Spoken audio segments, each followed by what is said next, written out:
વાપીમાં વૃદ્ધને બંધક બનાવી લૂંટ ચલાવાઈ। સંજાણ બંદર રોડ પર એકલવાયું જીવન જીવતા વૃદ્ધને લૂંટારૂ ટોળકીએ નિશાન બનાવ્યા। સંજાણ બંદર રોડ પર અનેક બંગલા આવેલા છે, ત્યારે અહીં લૂંટારૂ ટોળકી ત્રાટકી હતી। 2 થી 3 બંગલામાં લૂંટારૂઓ લૂંટ કરવામાં નિષ્ફળ નીવડ્યા, પણ એક બંગલામાં એકલવાયું જીવન જીવતા વૃદ્ધને નિશાન બનાવ્યા। વહેલી સવારે જ્યારે મહિલા ઘરમાં ઊંઘતા હતા, ત્યારે લૂંટારૂએ ઘરમાં પ્રવેશ કર્યો અને ઘરમાંથી જે પણ મળ્યું તે લૂંટી લીધું।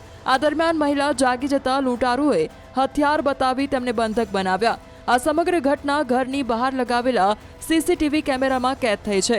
વૃદ્ધ મહિલાએ ઉમરગામ પોલીસ સ્ટેશનમાં ફરિયાદ દાખલ કરી। પોલીસે ફરિયાદના આધારે તપાસ શરૂ કરી દીધી છે। 2:30 વાગે જેવા આ બારી તોડીને મારા ઘરમાં ત્રણ કે ચાર ઘૂસ્યા। મારા રૂમમાં ચાવી ગયા, લાઇટ પાડી ને એ લોકો કબાટ જ કબાટમાં ચાવી અંદરમાં જ લટકતી હતી, એટલે ચાવી લઈને કબાટ ખોલવા માંડી। એટલે મારી ઊંઘમાંથી ઉઠી ને જોયું કે આ કોણ હશે મારા ઘરમાં। હું તો એકલી સૂતી હતી। 90,000 રોકડા ને મારી પાકીટમાં 500, 600, 700 રૂપિયા હતા। 600 રૂપિયા ઉપર હતા તે લઈ ગયા। તેમાં જ આધાર કાર્ડ બી છે। મને પછી એ લોકોએ મારા મોઢા પરથી ગોદડું ઉઠીને મારા પાસે આવવાને નજીક આવીને કહે છે કે તમે ચૂપ રહેજો, અવાજ મૂકો તો ને તો ચાકુ મને બતાવી કે હા આમ કરતું એમ એને બતાવી, ચાકુ બતાવી।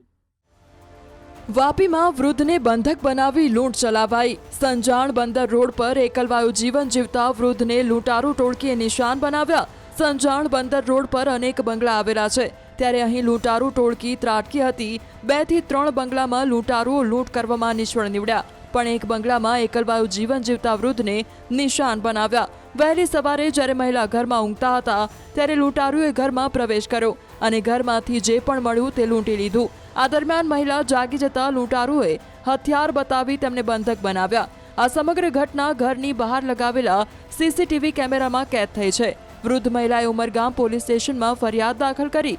પોલીસે ફરિયાદના આધારે તપાસ શરૂ કરી દીધી છે।